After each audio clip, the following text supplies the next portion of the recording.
Ty, co się stało? Ona się straciła. Jak to się stało? Nie wiem, jak poszło. Ty nie godaj kupo, ty. Kaj masz kobieta, kauna jest. No to Trzeba ją powiem szybko. poszukać.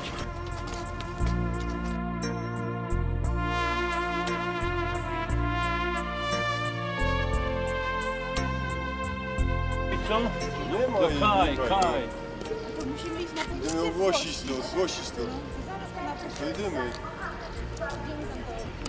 Nie, ludzie, wiecie co to będzie?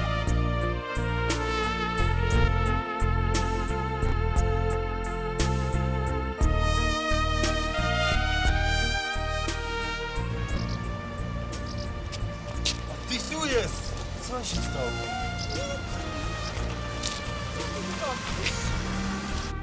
Czegoś tu uciekła? Co się stało? Ja nie chcę jechać do Anglii, mama tu przyjedzie, to jest fajnie.